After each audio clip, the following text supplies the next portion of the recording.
Good morning. Welcome to Aspire. I'm glad to see that, we know that the front two rows are probably not Baptist, because in the Baptist church, nobody sits on the front two rows, okay? And there's a reason to call it backsliding, is, when you can't, that relationship anymore, you move to the back of the church, And so as a kid, I always sat on the back row, but, I have to laugh, it's very rare. And thank you, everyone, today for showing up. When we picked this date, there's I laugh. It's turned into March is spring break month, okay? And so there were people at spring break last week, some this week, and in fact, Simon Martin, our managing director, has all three of his kids traveling this week. And he actually asked me if he could come and do Aspire, and I would take kids and go on spring break. And he said he thought that they would have more fun with me, and he and his wife would have more fun without them. And but we appreciate you coming.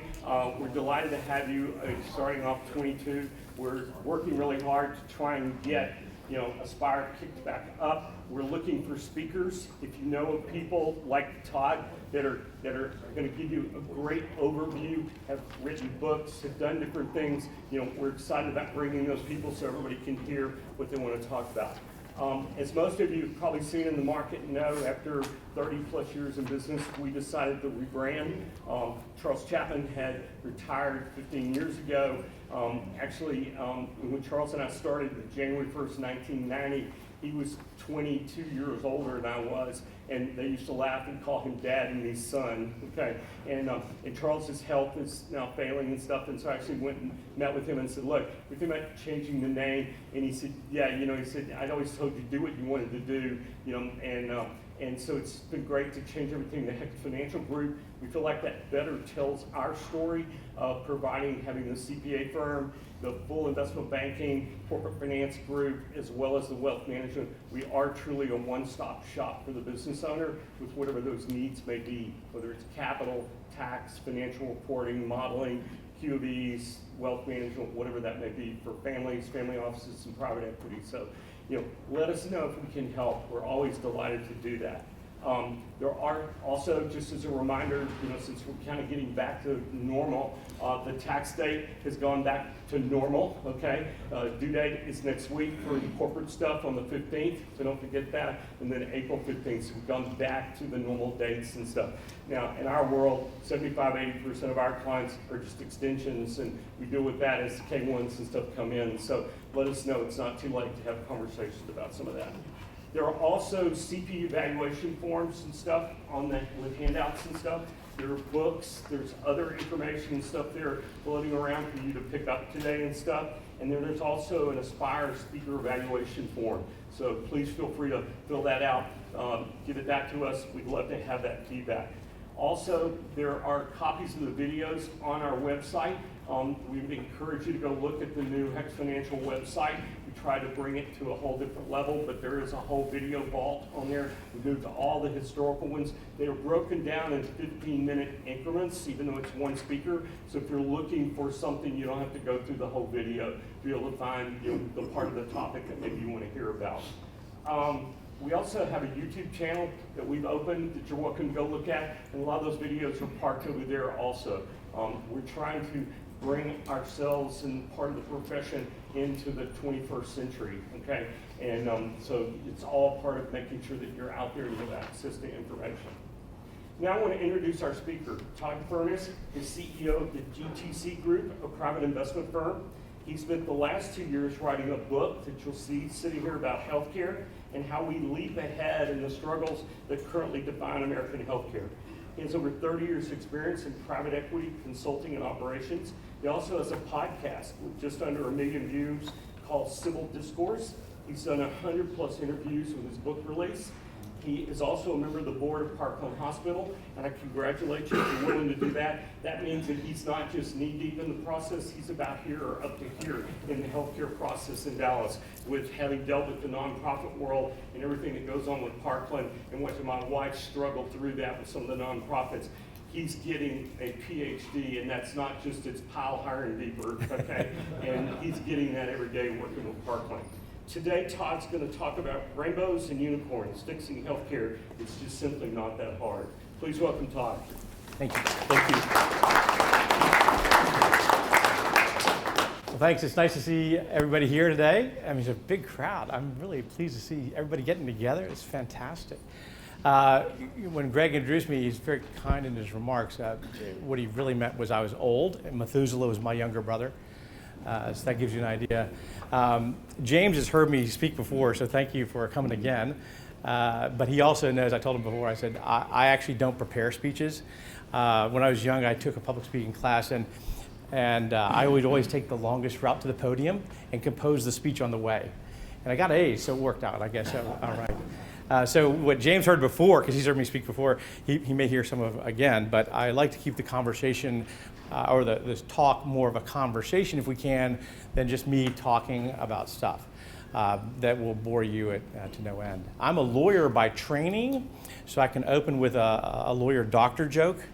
So a lawyer and a doctor at a cocktail party, doctor keeps getting interrupted with people complaining about the ailments. And they say, looks at the lawyer after a bit and he says, how do you keep people from asking you for advice all the time? And the lawyer says, well, what I do is I give it to them. I give them the advice. And then when I get back to my office, I send them a bill. He says, really? Does that work? He says, yeah, most of the time. He says, wow. So he says, well, I'm going to give that a shot. So a couple of days later, he's in his office and he's working through some stuff. He's getting ready to pay some bills, and he opens up an invoice from the lawyer he was just spoken to. So I wrote this little subject line, and it was rainbows and unicorns. The idea was, how do you get somebody's attention to an idea? And this journey has been fascinating.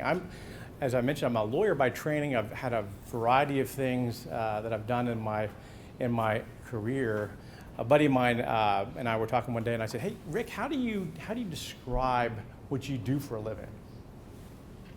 He says, "It's the hardest question I've ever been asked." He said, I decided that the answer was, I do what I like, and sometimes I get paid for it.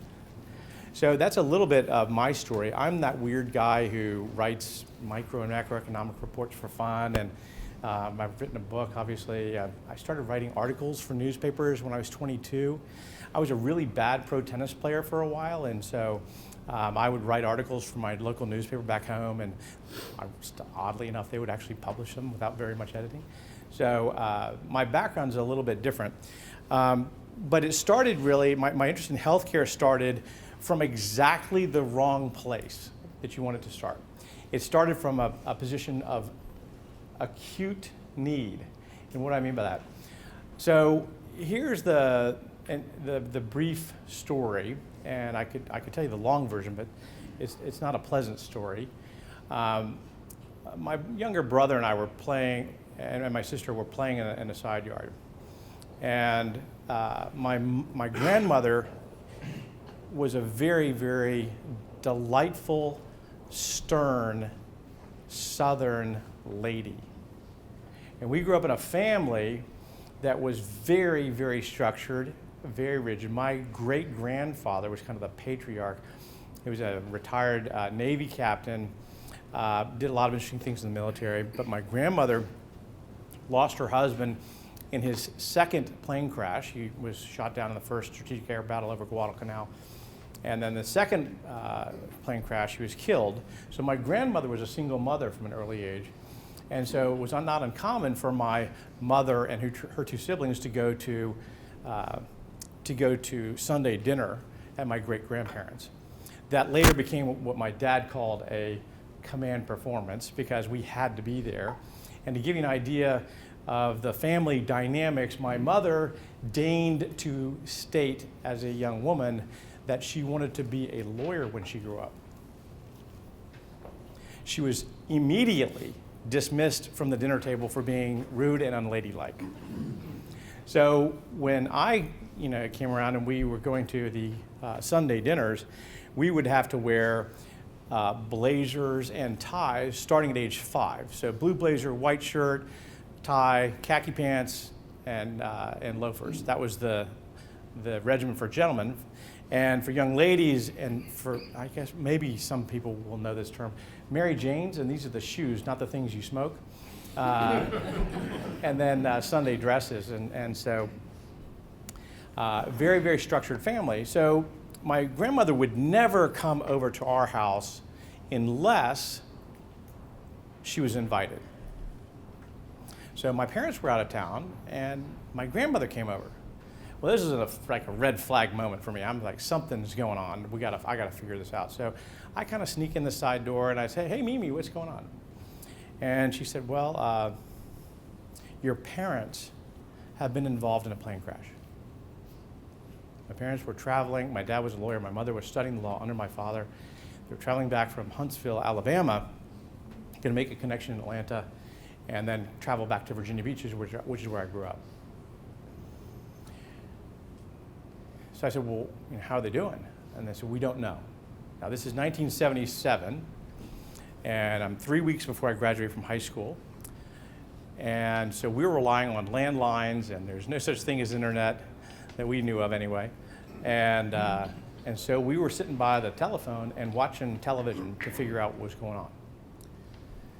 Turns out this was the worst aviation accident in the history of the state of Georgia, and remains so today. By about 11 o'clock, we had been told, over the course of the time from about 6:30 to 11 o'clock, we had been told, A, my dad survived, my mother died. B, both parents died. And then C, my dad passed and my mother survived. So we didn't really know what was going on. We went to bed that night, and as some of you may remember, broadcast TV turned off, right? They had the fuzzy thing and the strange sound, and it felt like you were in a nuclear alert. But from about 2 a.m. or 1 a.m. to 5 a.m. So we later found out that my mother had in fact survived, and my father had in fact died. Now, what had happened was the plane took off, and they didn't give the pilots good information. And they went through a squall of very, very bad thunder and lightning storms that deposited great volumes of water on the plane and ultimately took out the engines because of a design flaw in the engines that didn't allow the engines to process that amount of water. Lost both engines, lost the electronics. Pilots did a great job of landing the plane on a highway outside of Atlanta, except for one problem. They couldn't stop the plane. And it hit a gas station. So, big explosion, lots of fire. Now, if you've ever gone through and actually listened to the opening remarks of that the flight attendants talked to you about in terms of immediate and emergency evacuation from a flight, they tell you you're going to need to take your shoes off because they have those inflatable slides that deploy from the wings. They don't want you to puncture the slides with heels. My mother at the time, in keeping with the fashion of the time, which some might argue there's no such thing as fashion in the 70s, but was wearing boots, leather boots that came up to her knees, and pantyhose, a skirt, and a blouse. Now, why do I tell you that part of the story? Because she was required to take the boots off. Had she kept the boots on, she would not have suffered the third-degree burns on 2/3 of her body. The pantyhose melt into the skin. So my mother was taken, fortunately, to the nearest hospital, which was Grady Memorial Hospital. Grady is the Parkland of Atlanta. Big county hospital, lots of capabilities, and while some might assert that Grady is the best burn unit east of the Mississippi, I would assert that Parkland is probably one of the best, if not the best, burn unit west of the Mississippi. My mom goes to Grady. She has over 100 operations, and it was a grueling, grueling period for her. And ultimately, she had 3 toes amputated. She had a 16th of an Achilles tendon on one leg. She had no fat stores. You wouldn't think about this, but she had no fat stores between her metatarsal heads, that's this part on your foot, and her skin, which meant that every time she took a step, she was compressing a bone on a nerve against a hard surface. So something like finding shoes was very difficult. Walking was incredibly difficult. The pain was acute and never ending. For 37 years, she endured this. So she ultimately bounced back to a large extent, ultimately remarried, moved several times, ended up spending a big part of her life, later in life, in Miami, and then we ultimately moved her back to Virginia Beach because she survived her next husband. And then we had to take some other steps because she had some other issues that are associated with dealing with acute pain for a long period of time. So this is the way I got into healthcare initially, because I had to learn a whole bunch of stuff the hard way. How do you be a patient advocate in a giant hospital system at age 17? When I first saw my mom after the accident, she was lying in what's called a 360-degree bed. The only thing that she could have on her or touching her was a paper towel on her bottom, because the weight of anything else was excruciatingly painful on the third-degree burn as they were trying to heal. They had skin grafted large segments of her back down to her bottom and her legs to try and repair the bruises, the burns. So I would have to go into a surgical garment and then wash down with betadine to get into my mom's room. I was only allowed to see her for a few minutes at a time. But ultimately, when she was able to leave Grady, she went straight into Emory, which is where she did a rehab for several months. And that's relevant because at the time, it was before all of the issues around plaintiffs' lawyers doing a great job in collecting large settlements from plane crashes for their clients. So my parents were in dire financial straits in a way. The parents weren't, I guess, as a family was. We had partnership revenue coming in, so thanks to all you guys for planning. But when you leave the partnership revenues, are going to dissipate. So the guys, the smart guys, the lawyers for the airline come in while my mom's in Grady, really nice guys, and say, look, you got a choice. We can extend this for about 10 years, and by the way, you and your husband are no longer breadwinners. You'll never work again, and your husband's passed. And so you have 3 kids at home. You have no visible means of employment or earning income for the foreseeable future. So here's what the settlement is we're going to offer. We're not really going to negotiate this with you. And by the way, we're going to pay for your expenses. The settlement will include that we'll pay for your expenses while you're here. We'll pay for Emory. We'll give you a very modest cash settlement, which will basically be a small lump sum amount and an annuity that will not be CPI adjusted. That's your take it or leave it story. So she took it. So now I have to learn about being a patient advocate at 17, pay bills because I was the oldest at home. I managed to get a tennis scholarship at a university nearby, so I was able to commute to school and not have to pay for it. But then later I had to deal with the issue of how do you get medical records back and forth. This is the days when the medical records for my mom would have taken up probably half of this room, floor to ceiling. How do you train up doctors to understand her issues? Because they're so voluminous. You would tell the doctor the story and they would look at you in disbelief. They just couldn't until she would take her shoes off and her socks off and she would show a leg and they'd say, oh, okay, I get it now. So, but the big issue was no insurance coverage. That's right, she had no insurance coverage. So if ever there was a thing called a pre-existing condition, this was it, right? All these ailments coming out as a result. So I had to learn about that, navigating those issues. My stepfather, Whit, ended up taking jobs over time. His last job was with Dade County that he knew he could never be fired from because he was very good at his job, but also he would never be required to retire from. So he could always have insurance coverage for my mom. So we dealt with those issues.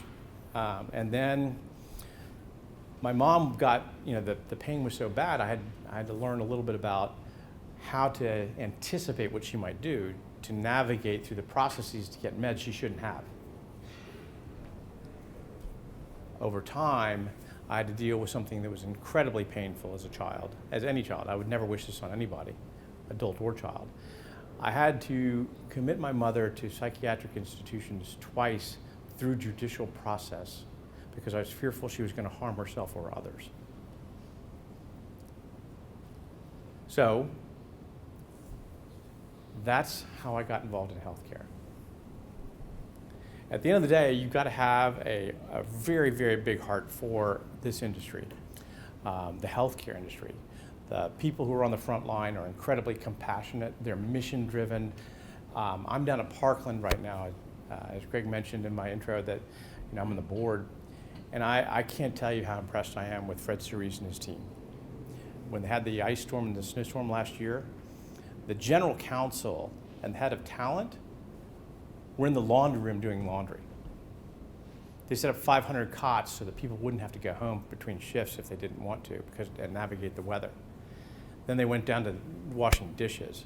So it's a very, very servant-oriented organization. So if you then think about what Parkland's dealing with, it's completely different from the private health world.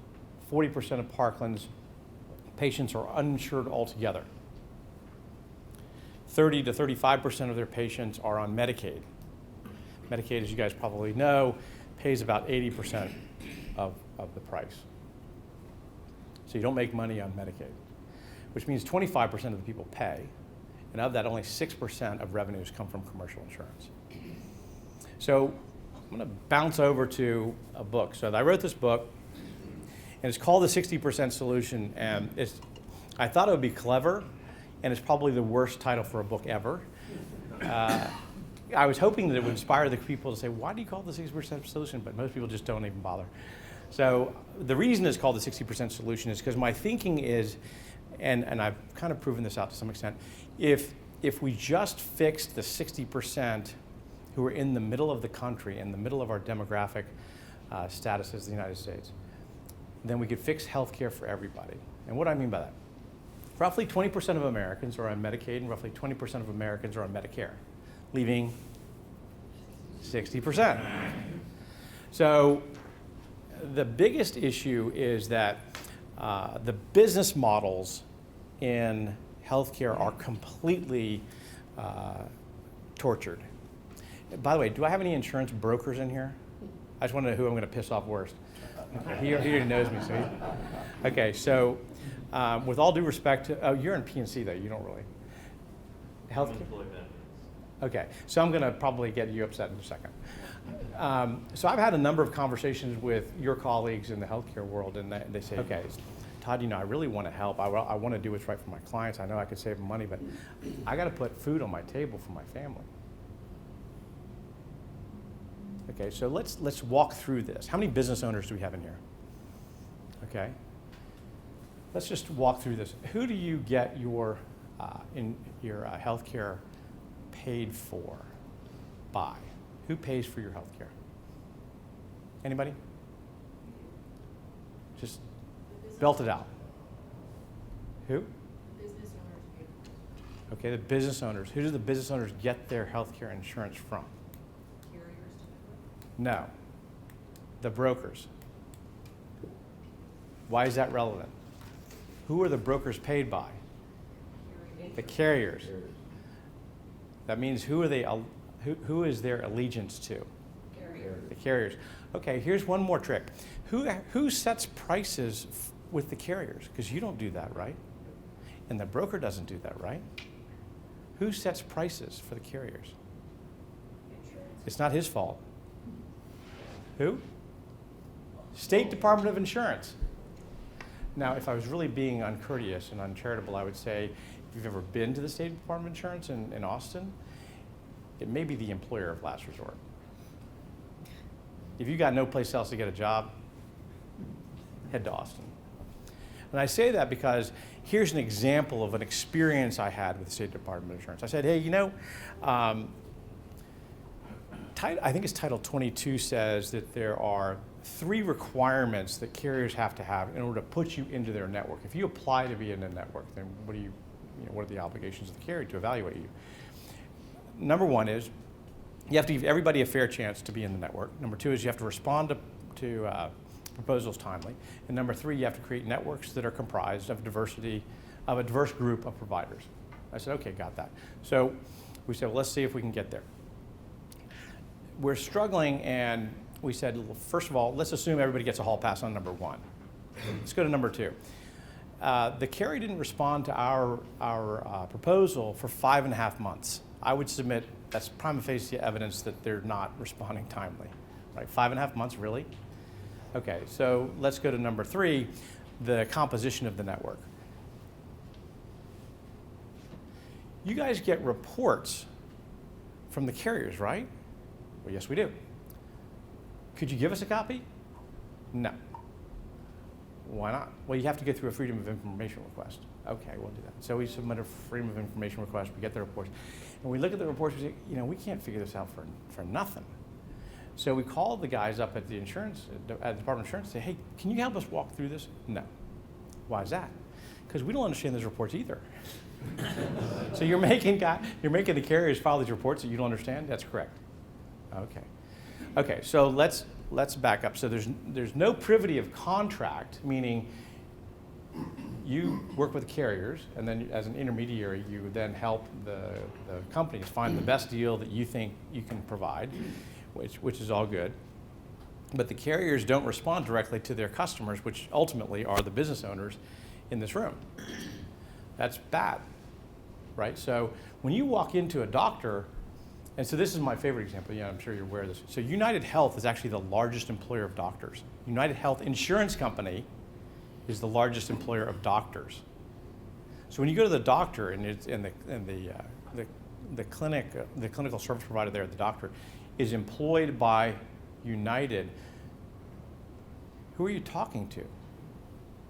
Are you talking to the doctor or somebody who's making financial decisions about loss ratios? Doesn't anybody see a conflict of interest there? Okay, so the other problem we have with business models is oligopolies, right? So there are oligopolies in virtually every aspect. Oligopoly means a concentration of market power in usually 3 or 4 different companies. So in Dallas, for example, we have 4 hospital groups, hospital systems, that control 98% of the market. Okay? HCA, THR,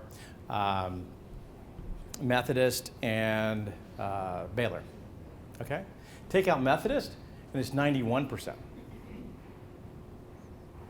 That's pretty big stuff, right? 91% market share. And on the insurance side, it's United, Cigna, Blue Cross, and Aetna, right? We call them Buca, right? Here's something you probably didn't know.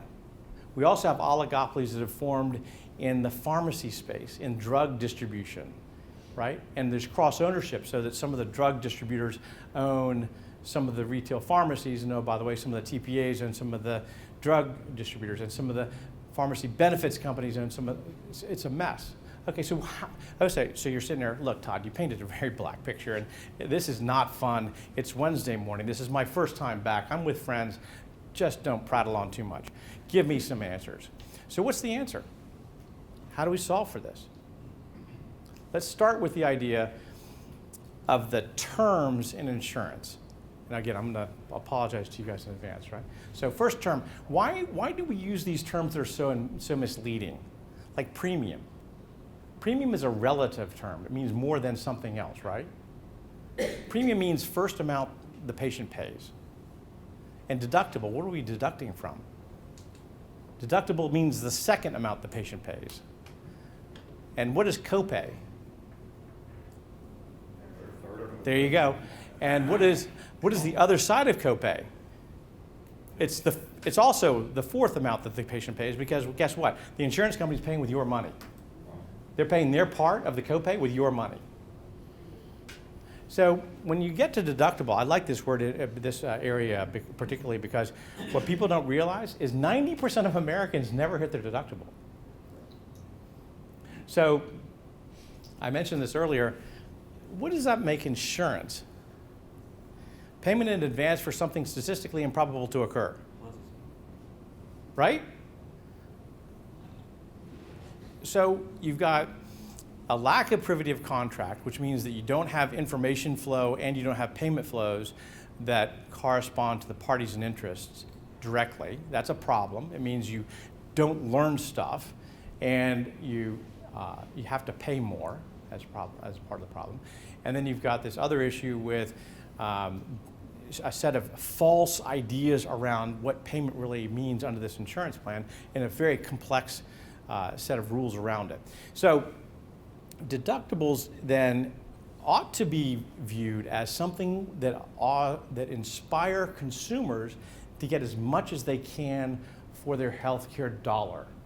Right? If you know you're not ever going to hit your deductible, which means your insurance is never going to kick in, you ought to be very, very careful in how you spend your money, because you want that money to go as far as possible. You want to be able to buy as much as you can for whatever your deductible is. Now let me give you a quick example of that. And whenever I tell this story, what I think is fascinating is somebody in the audience usually raises their hand and says, I got the same thing happen to me, or I did the same thing, or my family member did the same thing. Okay, so here's the story. So my assistant had just read my book, and she needed an MRI. So she says, hey, I'm just curious, what's the cost of the MRI, the negotiated cost of the MRI? So the tricky word here, negotiated. Negotiated means some insurance professional, right, he or she is in the business of negotiating prices with service providers, like MRI providers, right? And they get the best deal they can. Okay, so that's their job. Okay, so my assistant goes in, and the MRI provider says, it's $3,200. It'll be $3,200. But you also got to get the radiologist report, because the radiologist reads the MRI and tells you what really is going on there. So that's $800. Total is $4,000. So, well, my deductible is $3,000. That means the insurance company is going to pick up $1,000, assuming the price is right and assuming they're paying 100% of the leftover amount, which is seldom the case. So she says, hey, I just read this guy Furniss's book, and he says I can negotiate. Tell me what your cash price is. Anybody know what the cash price was? Guess. $562, all in. Okay, so her one question, soccer mom's one question, got a price 7 times better than the negotiated price that was negotiated by the insurance professional. We ought to collectively all be pissed off about that, right? Okay, so that's just an example. If you take a look at what I call broadly routine care, images, labs, primary care physician visits, x-rays, whatever. If you know what a cash price payment opportunity is, you're likely to pay that, because guess what? It should apply to your deductible anyway. You don't have to change your network. You don't have to change your carrier. You don't have to change your doctor. You just pay cash. And why is it that the doctors want to do that, or the service providers? Insurance payment, yeah. But here's why. It's a little more complicated than that. It's the right answer, but here's why. First of all, they don't have to go through and suffer the expense of the claim, of processing the claim. Second is, they also don't have to wait for payment to come if the claim is accepted. And oh, by the way, 20% of the time, claims are rejected on the first pass. So that means that they also don't have to wait for the cash to come, which is usually 60 to 120 days later. And this is something that unfortunately has become more and more prevalent. They don't run the civil or criminal liability risk of filing a bad claim.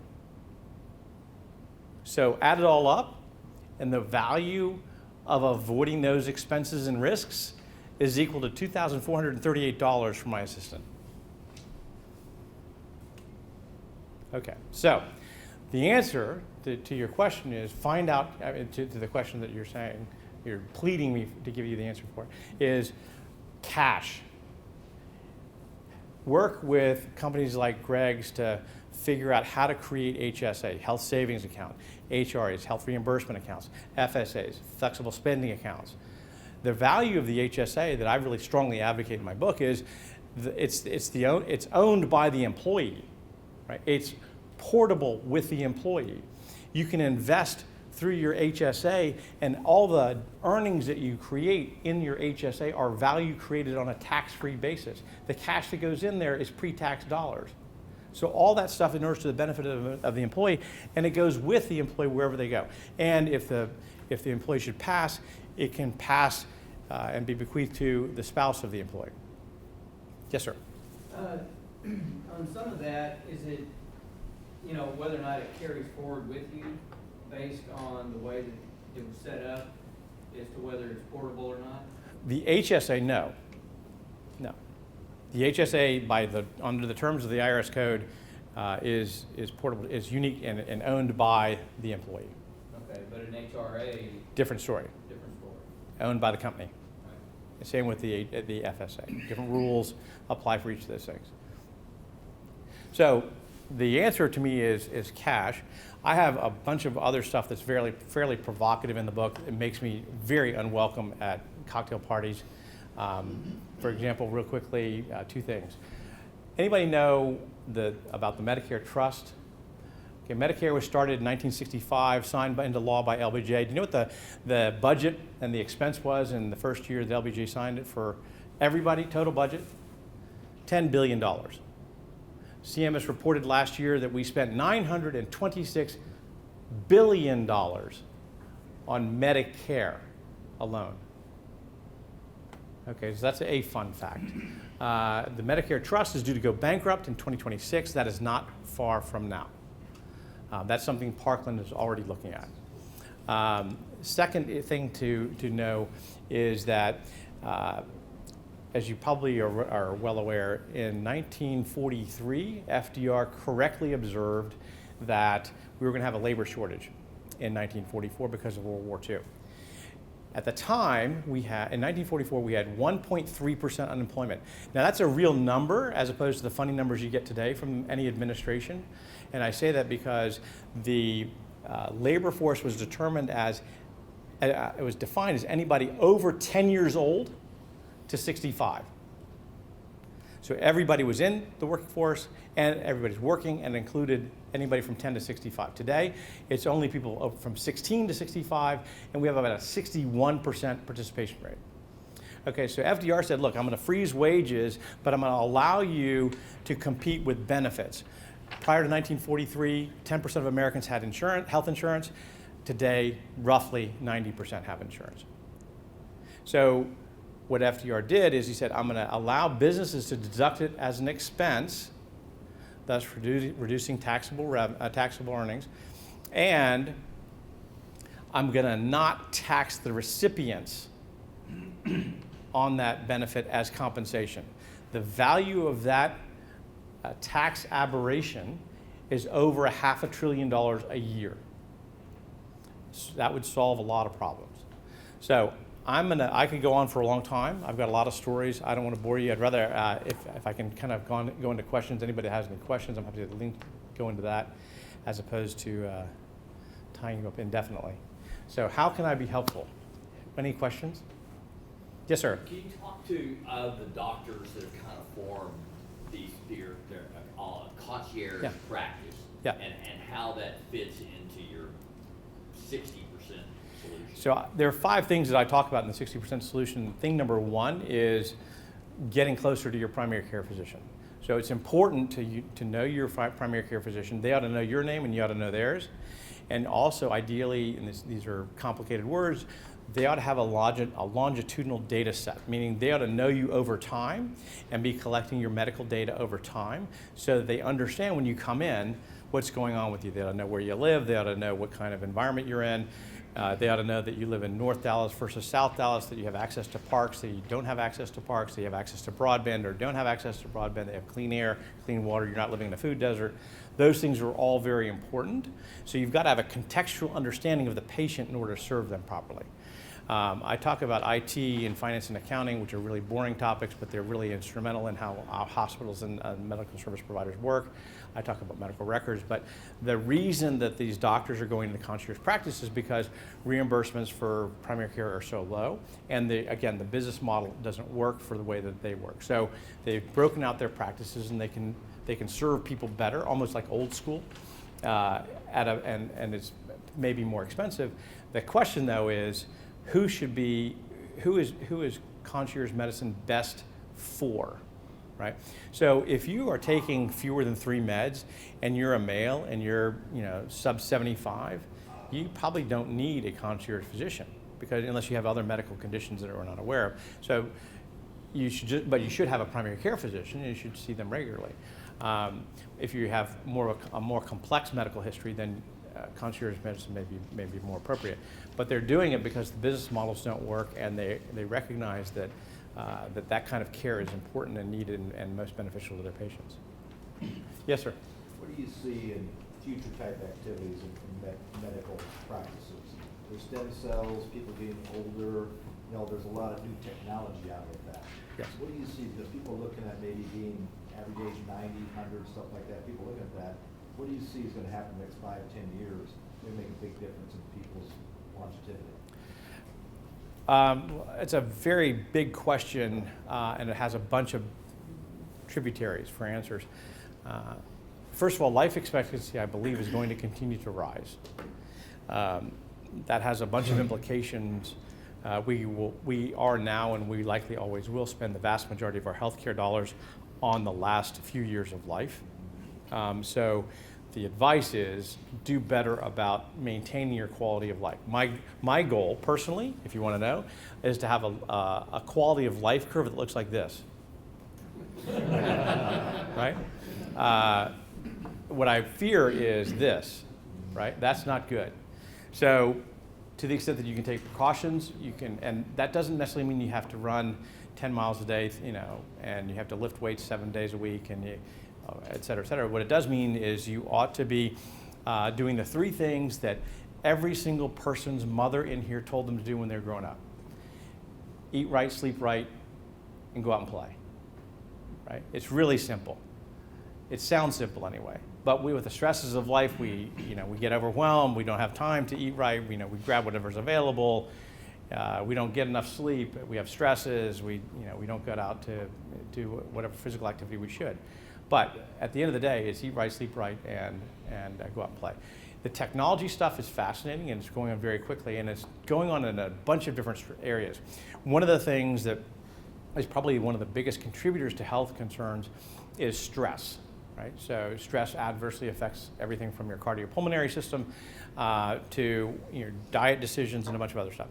Maintaining a good approach to managing stress is important, and there's a lot of technology that's coming down the pike around that. I think there's a lot of stuff around wearables that's also going to be very important. There's also emerging technologies which are gamified applications that will help with things that we haven't addressed in the past, things like ADHD. And other forms of mental challenges or behavioral challenges. So those are coming down the pike as well. Stem cells, too early to tell in my view. I'll confess, I have bad knees. I mentioned I played tennis. I've been playing tennis for 50 years. I averaged 4 hours on court a day without voluntarily taking a day off for 11 years, and my knees are here to tell you about that. So I've been playing tennis for 50 years. I've had 3 scopes on my knees, one on my shoulder, and what's called a TKR, total knee replacement on my left knee. And I need one on my right. I'm going to have it on May 9th. And I tried stem cells, and they did nothing for me.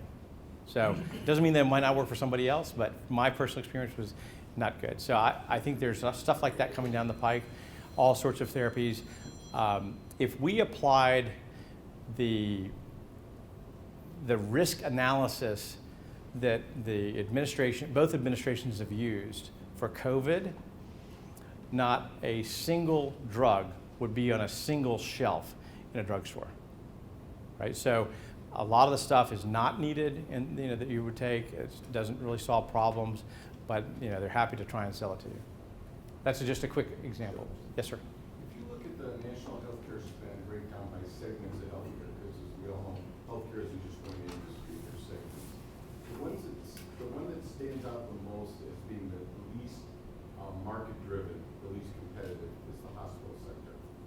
As you know, there's laws that now mandate hospitals to have transparency to disclose their pricing. There's been zero compliance in the United States when hospitals do that. Well, actually, Well, no, there's been some, but they've changed the nomenclature so that it's non-comparable to other competitors. So I think there's been around 12 or 20 hospitals in the country. I'm talking about large hospitals, not small hospitals. In any event, I recently saw a study that compared, it took a hip replacement, and it compared it with the 50 cities around the nation. By the way, the most expensive city. And the difference between the number 50 and number 1 most expensive was 3x in the cost for the exact same procedure. Mm-hmm. The two highest markets in that study were Dallas and Fort Worth. so it's far worse than that. You're directionally correct and softballing at the same time. And let me tell you what I mean by that. So I've actually done probably 6 podcasts on this very topic. Not only are the hospital systems not complying with the law that's put in place under Trump or the law that's put in place under Biden with the No Surprises Act, but the Price Transparency Act, which is the first one that was put in place, mandates that all hospital systems, all healthcare service providers put their pricing in machine-readable format on the web for all to see. And we've got about 35% compliance, but the fines that accrue are de minimis, that nobody's going to pay attention to. So when I said it's far worse, let me tell you how bad it is. Prices for the exact same service, in the same geography, in the same network, by the same provider, can vary by up to 10x. So I can go down to Baylor, Scott & White and get a procedure done or an image done on Gaston, or I can go to Plano, same geography, same provider, same system, Blue Cross Blue Shield, and it's going to cost up to 10x different. Now, I've been working with a guy named Bill Hennessy. He has a company called Prater, and he has developed a pricing network for all cash pays for all service providers in the United States, and geotagging to show you how far it is to get there, which is very helpful. The other thing that people don't realize is, and this is something for a lot of your employees who elect not to be in plans, you can qualify to have some or all of your hospital bill eliminated if you make up to 4 times the federal poverty level. So in Dallas-Fort Worth, it's $106,000. If your household income is up to $106,000, every hospital system in the area has a financial assistance policy where they've said we'll take care of the bill if you qualify. The first thing that, of course, they use as a condition precedent is Medicaid. So if you qualify for Medicaid, you can't do it. But if you otherwise, you can qualify. Now the problem that I'm frustrated by is in Texas, hospitals provide 1/25 of the charitable care they're supposed to. 1/25. So they're taking advantage of all the federal tax relief, but not doing everything else. I'm getting the hook, so thank you guys for your time. Really appreciate it. So we know what its next book needs to be. Eat right, sleep right, go play more, okay? And so we'll make sure to have him back, but thank you so much this morning. So it should scare you at getting old, okay? If it didn't, it's something else to keep you awake at night. My comment to clients all the time is it's a lot like planning for taxes and other things. You have to learn how to manage and work through the system and plan it and use it and stuff. And I think that's what Todd's throwing on the table for us this morning. He's going to be around for a while. If you've got more questions, that kind of stuff. We thank you all for coming. If you're new and you've never visited with us before, please make sure and give us your name, contact information, and stuff before you leave today. We'll make sure you get in our database and get invited to future Aspire events. Again, I would tell you, if you know speakers, somebody of the quality of what Todd's doing and that kind of stuff, we're interested in hearing about those people, all kinds of different topics. our deal with Aspire has always been, we aspire to tell you about things that you weren't thinking about, okay? And it's to be thought-provoking and let you walk away, that it's not just business topics, but it's things that you need to know about.